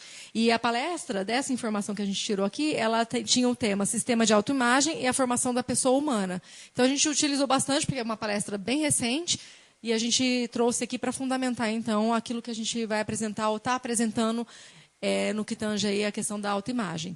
Então, quando se olha para si mesmo e se vê uma imagem, ou seja, uma autoimagem, não quer dizer que haja uma reprodução exata das memórias infantis. Que você vai reproduzir ali exatamente o que viveu. Não quer dizer isso. Mas um entrelaçamento, um encadeamento de informações que acabaram por formar aquela personalidade e que se traduz em uma imagem de si mesmo. Ou seja, há um jogo, há uma relação, há uma inter-relação daquilo que eu vivi com aquilo que eu senti, criou um símbolo, uma memória e tornou algo meu. Né? Eu como pessoa. Parte da minha personalidade, ou da minha autoimagem. Parte do conteúdo dessa imagem, então, se manifesta ainda de forma inconsciente, que é o que a gente acabou de colocar aqui. É um pedacinho do iceberg, é uma pontinha. O restante ainda está inconsciente. Eu não vejo, não detecto, eu não identifico. Então, é só reforçando aquilo que a gente acabou de comentar. Aí eu gostaria daqui chamar a atenção para um ponto que surgiu na discussão, que a Cláudia e a Gabriela trouxeram, da questão da dualidade. Então, muitas vezes, a autoimagem, no fundo, ela está a resguardar algo que está no meu inconsciente, que eu não tenho acesso e que é difícil acessar. Geralmente, o que fica no inconsciente é o que gera dor e que é difícil de aprofundar. Então, você fica na superficialidade, que pode ser o oposto daquilo que, na verdade, é o que eu sinto. E na palestra, que a gente realmente traz o estímulo para quem quiser aprofundar no tema, entrar e assistir, é uma palestra de 1h15, em que isso que a gente está trazendo, que são conceitos básicos, vai ser mais aprofundado. Lá eles trazem um exemplo dessa questão da manifestação do que ainda está inconsciente, de um irmão, que ele tem, né, ele é um dos irmãos e um deles é o líder. Então, ele tem aquela representação de uma figura que tem um padrão comportamental de liderança, de seguro, de que enfrenta, de que está na frente, de que leva o grupo. Essa criança pode nem sempre se manifestar assim, mas em alguma situação da vida, ela cresce, foi formatada com esse exemplo, que é um dos vários que a gente tem quando está sendo formatado o cérebro, e lá na fase adulta, em uma situação em que ele precisa utilizar isso, ele pega esse arquétipo, que é uma imagem de um líder, e manifesta. Então, é um exemplo de como funciona essa questão do sistema de autoimagem, que a gente vai aprofundar um pouquinho depois, e eles demonstram que há uma possibilidade dessa questão da liderança que esse irmão manifestava, no fundo, por trás dela ter uma extrema insegurança, uma fragilidade muito grande, mas que para conseguir sobreviver emocionalmente, esse irmão, que é o líder, fez desse arquétipo, vamos dizer, do guerreiro, do forte, do líder, para esconder algo que é o que, no fundo, ele sente, que está lá no inconsciente. Então, provavelmente, quando a gente aprofunda num processo de autoconhecimento, é muito interessante. A gente fala que é libertador, por quê? Porque você vai ter acesso a isso que está lá por trás, que te faz manifestar uma liderança que você não vai deixar de manifestar, porque é a forma como você se desenvolveu. Mas que pode ser que tem situação oposta da dualidade, que é o que você vai começar a perceber em tudo que você vai vivendo, e que está lá atrás, escondido e que sem ter acesso. Mas que quando você percebe, é muito bom poder ver. Que você manifesta a liderança, mas que não é só ela. Tem também uma fragilidade tremenda que ficou escondida até então. E o que é interessante é a gente observar esses caminhos, né, que estão apagados, estão nublados para a gente. A gente não levava-se isso em consideração. Que existia, né, essa hipótese de que existe algo em mim, que aquilo que eu me manifesto pode ser exatamente o contrário do que eu escondo. Né, do que eu escondo, do que eu sou, de fato. Por quê? Porque tudo que é as vivências infantis e que vão produzir a personalidade, a questão da autoimagem, vai ter a estrutura da personalidade e a formação da autoimagem, elas dizem de um período, de um momento que eu vivi. Toda experiência vivida gera naquele ser marcas afetivas, emocionais. Essas marcas afetivas e emocionais, traumáticas, e não trauma no sentido vulgar do termo de trauma, né, de cisão, não nesse sentido, trauma no sentido de marcar, que marca, né, é uma experiência. Nesse sentido, ele marca e fica gravado no nosso inconsciente, nesses escaninhos que a Cláudia citou, em tais escaninhos. Porém, qualquer outra ou qualquer situação que eu viva, um fato que eu viva, que me desperta algo daquela vivência, que muitas vezes eu nem tenho ideia, naquele momento eu vou ter dias depois ou anos depois daquilo que eu vivi, eu consegui fazer a correlação somente como? Pela forma de sentir. Então, a gente vê a vida e interpreta, né, ou cria-se a autoimagem pela relação que a gente tem com o mundo criado, mas antes de tudo isso, aliás, não só tudo isso, é pela fresta ou a forma de sentir a vida e o mundo que é da criança, daquilo que ela viveu, naquele período de experiências onde estava sendo gravadas as bases da sua personalidade. Então, isso é interessante. O que a gente detecta hoje como um comportamento, uma ação nossa, com certeza ela tem base lá no período de 0 a 3, ou do nascimento aos 3 anos. Porque foi um período forte, aquilo que nos marca. Senão, não teria essa força toda para atuar como uma personalidade, para atuar no meu sistema, como algo que me representa. Eu não escolheria, né, à toa, assim. E entrando já agora na terceira etapa, para concluir a ideia do sistema de autoimagem, a gente trouxe alguns trechos também da palestra. O cérebro humano, sobretudo o infantil, é uma incrível máquina de observar e imitar. Fundamentalmente, a criança se concentrará em seus genitores ou naqueles que suprem suas necessidades. Por observação, imitação e repetição, a criança vai absorvendo padrões e padrões de comportamento manifestado por seus educadores. Com o tempo, tais figuras vão se desdobrando em outras, que vão surgindo em suas percepções, mas todas ligadas aos genitores, como pai e mãe, que já é a que surgem inicialmente, e depois vai se alargando. Irmãos, avós, tios e tias, primos, vizinhos, pessoas que frequentam a casa, colegas. Isso é, nesse período infantil, toda a infância, mas em especial do nascimento a 3 anos, todo esse contato que você tem, o cérebro, como uma máquina de imitar, e isso é comprovado cientificamente. O cérebro funciona por imitação, é assim que ele vai se formando. Tem pesquisas aprofundadas sobre neurônios espelhos. Hoje a gente não conseguiu trazer, porque isso é bem profundo e teria que trazer vídeos e definições, mas a gente ainda pretende, né, Dani, aprofundar no assunto dos neurônios espelhos, que é um assunto atual e muito falado na ciência, que comprova como que o cérebro se forma pela imitação. E aí, nessa convivência, tudo é automático, é inconsciente o processo. Foi assim que a humanidade se desenvolveu.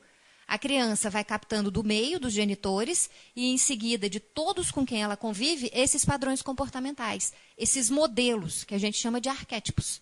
E com esses exemplos todos que ela capta, ela forma o sistema de autoimagem. Então, é com base nessas referências que ela tem, com a imitação, reprodução, que ela vai tendo inúmeras formas de se manifestar, dependendo da situação que a vida apresenta. Com padrões comportamentais diversos. Lembra que eu falei de uma ferramenta que a gente ia apresentar dentro daqui do sistema? Então, essa ferramenta é a ferramenta que é o meu sistema de autoimagem. Aqui a gente deu um zoom, tá? A gente não mostrou a ferramenta como um todo. E aqui, Hudson, lembra que eu falei do polo, né? Então, a criança psicológica, que seríamos nós aqui, a criança psicológica, o ser que nós fomos, a informação aqui. A mãe, um polo definido. O pai, um polo definido, ou uma figura paterna, como a gente falou, e a figura materna aqui. Aqui, cortando o gráfico, desse lado aqui, né, os meus avós maternos, toda a minha referência, então, maternal aqui, e os avós paternos ali do outro lado. Nesse sistema que a gente está falando, dos modelos que foram captados, essas referências que a criança captou nas vivências todas que teve para a sua própria formação, o que significaria, então, essas bolinhas todas aqui, esses círculos? Né? Além de mim, que estou no meio, pai e mãe, ou essas figuras que me representam, os genitores, os avós, os mais próximos, caberia aqui, como o trecho da palestra falou, primos, tios, avós, vizinhos, irmãos, todos aquele conjunto de seres, pessoas, amigos, né, amigos dos pais, aqueles que frequentam a casa, né, ou que você viaja, foi uma viagem das férias, ó, viu uma vez na vida, mas marcou de alguma forma, esses seres, eles representam para a gente conjuntos de comportamentos, padrões, formas de agir e interagir no meio. E que para a gente nos chamou a atenção de alguma forma. Nos chamou tanta atenção que faz parte do nosso sistema. E o nosso sistema serve para quê? Para que eu me manifeste. E aí o interessante, então, é ter uma ideia de que o sistema de autoimagem, então, seria o quê? Eu manifestando ou incorporando a cada situação da dualidade, ora sou isso, ora sou aquilo outro, completamente diferente, incorporando um desses aqui, das figuras que eu elenquei inconsciente para o meu sistema de autoimagem. Tá? Agora a gente vai passar ao próximo, que agora, então, aqui é a ferramenta como um todo. Tá? Essa ferramenta a gente utiliza no sistema como para quem está no ciclo avançado. Por quê? Porque a gente faz, então, aqui reuniões de autoconhecimento, né, as sessões de autoconhecimento, e a gente identifica, cada um recebe uma folhinha dessa, que chama Meu Próprio Sistema, Identificação dos Arquétipos, onde a gente agora se define, então. Já teve o interesse por si mesmo, já se sensibilizou pela pessoa que era, já começou a descortinar, né, os pedaços ali da cebola, já começou a se aprofundar no inconsciente. A visão de si mesma mudou, como a Gabriela falou, de quando entrou até agora. Alterou, houve alguma coisa que aconteceu no movimento de se autoconhecer. Aqui, então, mais aprofundado, a gente vai lidar também com ciclos. Os ciclos de aprendizagem ou ciclos da vida, que seriam aqui exemplificados como as estações do ano. Então, primavera, verão, outono e inverno. E que a gente vai, então, mapear mesmo como é que nós somos, como é que o nosso sistema é formatado, tornando visível, tornando consciente aquilo, tudo que até então foi inconsciente para a gente. Então, é uma ferramenta inaugural do Sistema Tempo de Ser e que está sendo feita, né, construída conosco, com esse grupo de educadores que estão no sistema há um tempo e que a gente hoje quis compartilhar para dizer, esse sistema existe, ele está acontecendo e a gente está conseguindo identificar, fazer as primeiras identificações desse conjunto de referências que nós temos e que nos formataram. né, que representa o que a gente é hoje. E é um exercício que não é simples, né? Porque você precisa ir em referências suas e é muito bom porque ele é feito em grupo. A impressão que eu tenho é que se fizer sozinho o negócio não anda. Mas em grupo é importante porque o que os outros vão identificando você consegue perceber também como influência de padrão comportamental. Cada um ciclo desse é um bloco de um padrão comportamental, que é representado por um arquétipo que você consegue identificar com alguém que te marcou na sua vida. E ao trocar em grupo, você vai percebendo esses blocos comportamentais que você usa hoje, você começa a identificar eles agindo em você, geralmente hoje eles que nos levam, e a nossa intenção é, ao poder perceber como isso se move em cada um é de uma forma, você poder conduzir esses padrões comportamentais para o que você desejar. E isso é o que como é seu nome mesmo? Desculpa. Que a Josefina falou. Como é que a gente controla? A gente controla isso? Sem conhecer, a gente não tem como controlar, porque como a gente controla aquilo que a gente não conhece? Não cabe, não tem jeito, é mecânico, ele atua. Eu conhecendo, tendo minimamente, sabendo como que é, eu, pelo menos, minimamente, eu incondiciono a minha relação com você. Porque se eu tenho, você também tem. Nós somos os seres humanos que fomos formatados pelas mesmas influências, digamos assim, pai, mãe, genitores e o ambiente. Então, conhecendo isso aqui, a gente vive e convive melhor com a gente mesmo. Há uma liberdade, como a Maritza falou, há uma liberdade em se conhecer e em se permitir ser o que se é. Que até então era um jogo, né? Era uma briga de fugir de si mesmo. Ou daquilo que a gente coloca ou elege como não agradável. Pelo menos para mim, é uma briga constante. E aí, como uma definição, a ideia, assim, de uma forma simples para explicar, então, o que é esse sistema, ele é uma estrutura virtual que engloba modelos, que são arquétipos, cada círculo seria, então, um arquétipo, que tem como referência um padrão comportamental, e a forma como esse sistema é constituído vai produzir a atuação e a manifestação de cada indivíduo. Nunca vai existir um sistema de autoimagem composto igualmente, nem de gêmeos idênticos, não existe. Por quê? Porque cada um é constituído de uma forma de acordo com a sensibilidade daquele ser. Da forma como ele sentiu e captou as vivências da infância e foi arquivando, é constituída aquela personalidade que é única e que tem correlação direta com essa estrutura virtual. E virtual por quê? A gente brinca, né? Se você cortar o cérebro, você não vai enxergar esse sistema de autoimagem. Isso aqui é uma forma simbólica da gente representar como que os arquétipos são utilizados inconscientemente, automaticamente pelo ser humano, que isso é natural em humanidade, e a correlação com os caminhos neurais. Então, qual comportamento é mais utilizado, em qual situação que se usa, foram feitas as conexões neurais de acordo com as vivências vividas. Mas é virtual, não é algo físico, concreto, que você parte ali e identifica um sistema. Consegue ver, né? Fotografar, tirar, estudar a partir disso. Mas, é lógico, a gente trabalha com base em informações que fomos identificando e fomos construindo essas ideias. Com base no que as pesquisadoras Cláudia Carvalho e Cláudia Zacarias escreveram, com base no livro Inteligência Mediúnica também, que é o outro livro do Sistema Tempo de Ser, e das observações nossas em grupo. Além das nossas formações.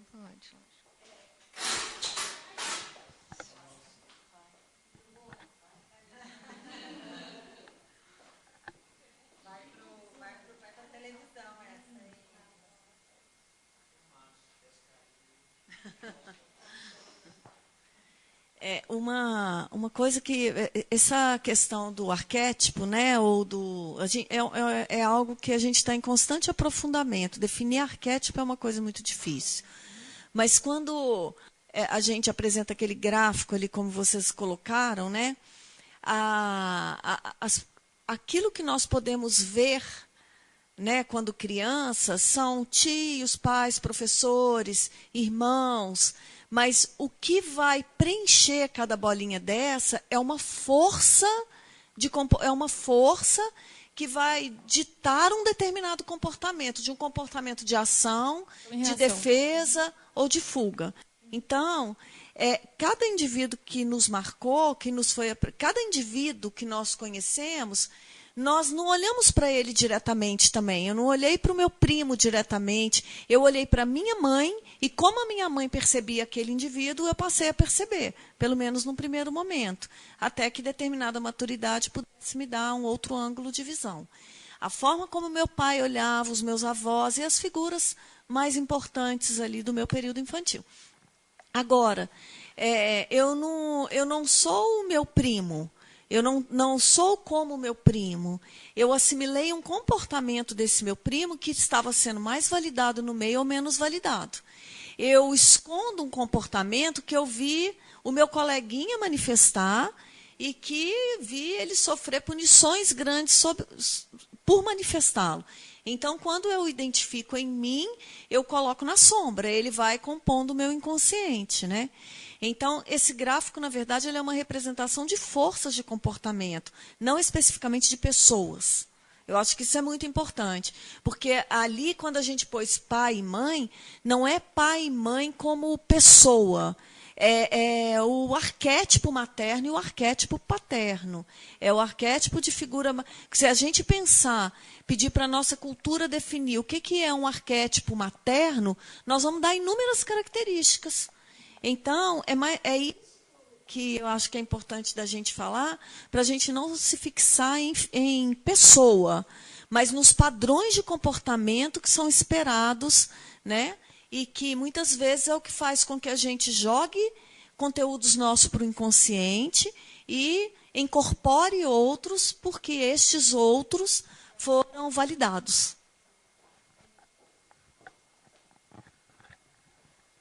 Legal, valeu o acréscimo que fica mais claro mesmo, que são padrões comportamentais associados a uma figura arquetípica, né? É mais um, só que agora parou de novo. Que mexe. Ixi, Maria. É pra frente, ó. Está voltando. Aí. É essa mesma? É essa mesmo. A gente finaliza. E para concluir, então, vem a pergunta. Então, é a pergunta do comecinho. Por que sou do jeito que sou? É a pergunta que a gente abre, que foi o estímulo inicial da primeira reflexão. E a gente traz um recorte. Esse também a gente pegou da palestra. E é um estímulo, mais uma vez. Não é que existe uma resposta certa, mas para nós, que estamos nessa etapa do processo de autoconhecimento, fez bastante sentido. Porque existe um conjunto de comportamentos da espécie humana, selecionados e organizados por padrões relativamente semelhantes, formando agrupamentos. Esses padrões de comportamento são transmitidos de forma dinâmica e inconsciente, sobretudo na infância, formatando no cérebro daquele indivíduo os comportamentos mais adequados. À medida que cresce e se forma como adulto, esses conteúdos dão a ele uma personalidade, uma imagem e também resguardam o inconsciente. Isso daqui, no fundo, é o resumo de tudo que a gente falou até agora, no dia de hoje. O ser vai nascer, o cérebro vai ser formatado, ali vai ser constituído a base de uma personalidade, e essa personalidade está totalmente ligada à autoimagem e ao sistema como essa autoimagem se move. Como esse sistema vai se mover, é como esses padrões de comportamento vão sendo selecionados por aquela inteligência, acionados e utilizados para sobreviver. E isso acontece como? Na convivência, sempre, e de forma inconsciente, nada é feito, a mãe não fala, olha, capta isso, capta aquilo. Não, ninguém nem percebe que isso está acontecendo. Mas o cérebro se desenvolveu captando isso de forma inconsciente e formando esse sistema e essa dança, vamos dizer. É um jogo, é uma dança que vai ter o tônus de acordo com cada inteligência. Não vai ser igual um e o outro. E esses padrões comportamentais vão sendo utilizados e possibilitando a sobrevivência daquele ser humano. E aí, para vocês faz sentido? Acho que...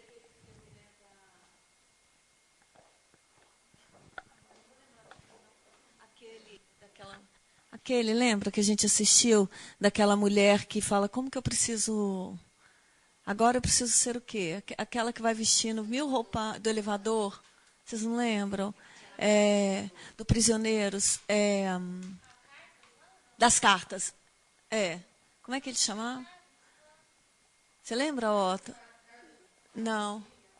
Não. É um que ela escreve as cartas para ela mesma abrir quando tiver 40 anos. Ela escreve na infância, na puberdade, para ela abrir, né? Nossa, veio aqui agora. Eu vou lembrar que daqui a pouco eu...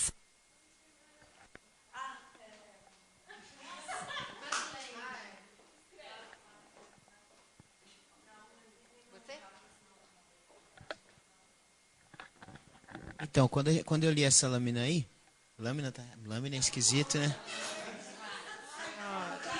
Quando eu vi este texto projetado por um data show, através de um software fazer isso, eu fiquei pensando numa coisa bem moderna, assim. Imagina aquela câmera que a Denise estava com ela na mão ali, né? Ela é uma câmera digital, completamente digital, através da lente dela. Ela precisa ficar, para te transmitir para o seu olho que você está vendo, ela precisa processar aquela imagem e ficar transmitindo. Imagina você gravar quando você gravasse uma foto, ela ia ser um pequeno filme, né? Ela faz isso também, certo? Essa câmera aí, quando você bote uma foto, ela pode bater essa foto em forma de um pequeno filme. Isso, né? As câmeras hoje fazem isso. Então é como se assim, se o cérebro ele fosse imitando aquele tempo todo ali, como essa câmera ali, ela fica processando, e o cérebro da criança está ali, olhando tudo e imitando. Para que eu revele pequenos trechos em forma de um filme que vai ficar arquivado, eu preciso da emoção. Eu preciso de um afeto emocional que vai fazer o clique, né? Então, assim, eu estou olhando para aquele pai ali. Aquele pai ali é uma coisa inanimada que está na minha frente, às vezes ele mexe, faz alguma coisa. De repente, a minha mãe olha para ele também e expressa uma coisa boa ou uma coisa ruim, no meu sentimento. Não quer dizer que ela falou alguma coisa, é na minha percepção sobre ela. E aí, aquele filmezinho ficou gravado daquela imagem como se fosse uma coisa boa ou uma coisa ruim. Uma coisa que me protege ou uma coisa que me ataca.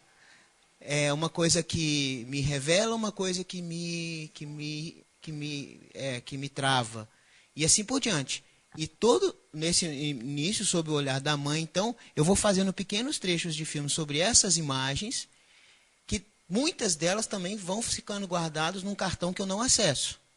E quando é que eu vou acessar esse cartão? Quando eu tiver aquela emoção muito parecida com aquela, eu vou lá, busco nesse cartãozinho aquela imagem, e ela vai expressar para mim, ou seja, eu vou expressar através dela aquilo que eu acabei gravando. Eu fiz essa imagem a partir dessa contextualização. Filme com amor da idade da razão.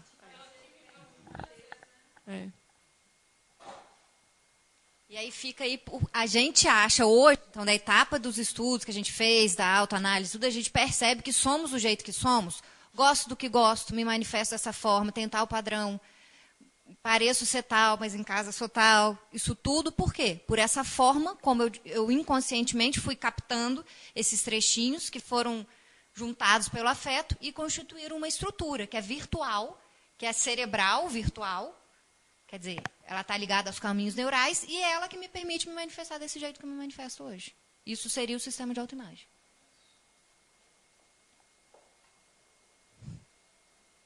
E qual a relação disso com mediunidade? Aí vem um slide sobre mediunidade, porque o nome do curso é Mediunidade, Vida e Sensibilidade, e a gente sempre faz o link com mediunidade. Então, existe relação de sistema de autoimagem e construção da personalidade com mediunidade? Sim, porque fazer autoconhecimento no sistema Tempo de Ser, é desenvolver mediunidade para lidar com forças invisíveis dentro de si mesmo. Quais seriam essas forças? Essas forças arquetípicas que me movem sem que eu sequer perceba que elas existem. Então, esse sistema é constituído, ele está em movimento o tempo inteiro, é ele que me permite me manifestar, ter ações, pensamentos, ideias, ir, vir, é isso que me move o tempo inteiro, mas eu não tenho ideia de que ele exista. Então, para nós, mediunidade é o quê? É me aprofundar, me sensibilizar por mim, por isso me aprofundar em mim, quer dizer, separar tempo para fazer esse processo de aprofundamento, de convivência em grupo, de estudos, e ao fazer isso, eu estou trabalhando a minha mediunidade e percebendo essas forças internas que, na verdade, me movem o tempo inteiro, apesar de serem invisíveis para mim. A mediunidade como uma capacidade de ver, né? Capacidade de sentir a si mesmo por essas forças, sentir que forças são essas, que movimentos são esses que até então estavam internos e inconscientes. Não só internos, né, mas inconscientes. A gente trabalhou em alguns outros cursos mais aprofundadamente a questão da mediunidade. O material está no portal, então se alguém quiser ver os cursos anteriores, por que a gente traz isso? Então, para nós no Sistema Tempo de Ser, essa é a ideia de mediunidade, é autoconhecimento, é entender como eu me manifesto, e fica o convite, então, para se aprofundar. E para finalizar, a gente trouxe essa frase, né, Dani, de Winnicott, que a gente acabou nem falando dele, era uma das falas. Oxe, volta aí, por favor. Aí você pode ler, Dani. O primeiro espelho da criatura humana é o rosto da mãe, a sua expressão, o seu olhar, a sua voz. É como se o bebê pensasse: olho e sou visto, logo existo. O Winnicott, para quem não conhece, foi um médico, né, psiquiatra. Ele atendeu crianças órfãos da guerra por um bom tempo e desenvolveu todo um método, né, um trabalho para pensar sobre o ser humano, como é que o ser humano é formado. E ele aqui traz, então, essa definição de que o ser humano é formado quando ele nasce como um bicho, né, um animal, ele chama um animal, não um bicho, um animal, e que é pela mãe, pelo colo da mãe, pelo pegar, principalmente pelo colo, mesmo afeto, né? E da mãe é que vai moldar, então, aquela estrutura ali, aquele ser que virá vir a ser uma pessoa. Então, o Winnicott é bem estudado, né, na psicologia, na pedagogia, a gente vê pouco, tá? Mas é um psiquiatra que trabalhou, então, com essa questão e trabalhou com a formação da pessoa. Ele falava dessas crianças que ele atendeu, né, nesses hospitais de guerra e que ficaram órfãos. Ele sabia, ele falou assim, tem como identificar, né, como é que essa criança veio, de onde ela veio, pelo comportamento que ela demonstra, né, saber quem era o pai e quem era a mãe, vamos dizer assim, a tendência dela, porque ela trouxe, está formatada ali naquele serzinho toda uma história daqueles seus genitores e o ambiente onde ela viveu.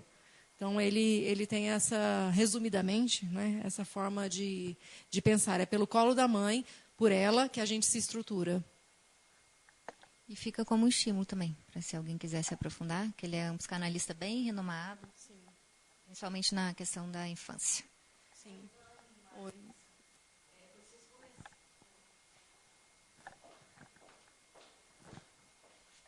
O primeiro momento da palestra de vocês hoje foi falando da estrutura de personalidade.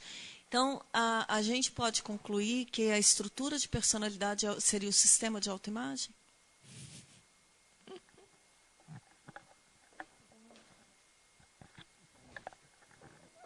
Eu não sei dizer, assim, eu tenho dúvida se é sinônimo, que está completamente interligado, sim. Mas se a gente pensar, existe uma formação que acontece inicialmente nesse contato com a mãe, com o pai, com o meio, onde esses padrões comportamentais vão sendo absorvidos e formando nesse filmezinho que o Otto descreveu, com a liga do afeto sempre, uma forma de se mover, vamos dizer. Porque, para mim, no sistema de autoimagem, tem muito, para mim, uma noção de movimento. Para mim, o sistema de autoimagem não é uma coisa estanque. Ele é o movimento que vai dizer do ser que tem aquele sistema de autoimagem. É o tônus que ele dá, como isso se move. Então, o estímulo é válido, eu acho que a gente pode pensar e tentar aprofundar em outras... As relações, né, na proximidade. Ou não. Em outros encontros, se seria a mesma coisa. Uhum. Se é a mesma coisa, eu não tenho certeza, mas que é muito ligada, sim. A tendência é achar que sim. Que é a mesma. A estrutura seria o quê? Como essa personalidade é formada, seria como que se dá esse jogo, que é a forma como a pessoa se move. Se movimenta. De referência padrão da pessoa humana. Isso. Pode ser. Oi? Não, a lâmina que tem a última, a gente sempre coloca a bibliografia, então também está disponível no site, que são os 2 livros e a palestra. Tá? Mas legal, Cláudia, é bom a gente aprofundar, e você também, né? Nos livros. Pra gente, né? Então, a gente agradece a oportunidade, a gente conseguiu terminar só 5 minutinhos depois do horário, apesar de ter começado mais tarde. Se alguém quiser fazer alguma pergunta, fique à vontade, a gente está aqui, né? É um diálogo mesmo, é uma troca. E para a gente é sempre bom estar retomando, né, um semestre, e são várias temáticas que a gente vai trabalhar ainda, né? Mas essa é o que a gente escolheu agora para esse mês. E foi uma junção, né? Um quebra-cabeça aí que eu e Maritza tentamos montar a partir de todas as informações que a gente vem até hoje desenvolvendo, para transformar toda a informação de 20 anos em 1h30. É um pouco desafiador, né? E não só transformar, mas ser de uma maneira clara, né? Uma maneira que a gente saia daqui pensando, olha, tem razão, não tem razão, né? Peraí, vou pensar sobre isso é palpável realmente, isso acontece, Como é que eu, né, saio daqui pensando sobre isso, isso como uma realidade, né? Então, eu espero que para vocês tenha sido instigante, tenha sido prazeroso, tenha sido válido, assim como para a gente foi, né? Sempre é elaborar esse trabalho. Obrigada. E fica o convite para quem quiser se aprofundar, porque aqui é uma pincelada, porque é pouco tempo. Quem quiser se aprofundar, a gente tem no núcleo o ciclo 1, que já está acontecendo, que é esse momento, que é uma vez por semana, às quintas-feiras, em que tanto o ciclo 1 como 2 e 3, a atividade é voltada para ciclo 1, mas os do ciclo avançado também normalmente vêm. A gente faz essas trocas para aprofundar nos conceitos, aprofundar no olhar de si. O lema do ciclo 1 é interesse-se por si mesmo, né? Interesse-se, no 2 é sensibilize-se. Então, quem tiver interesse em aprofundar e que se sentiu tocado e que quiser saber mais de si, que venha nos encontrar aqui às quintas-feiras. A gente pode informar mais sobre os horários e tudo. Tá bom, gente? Boa noite, obrigada.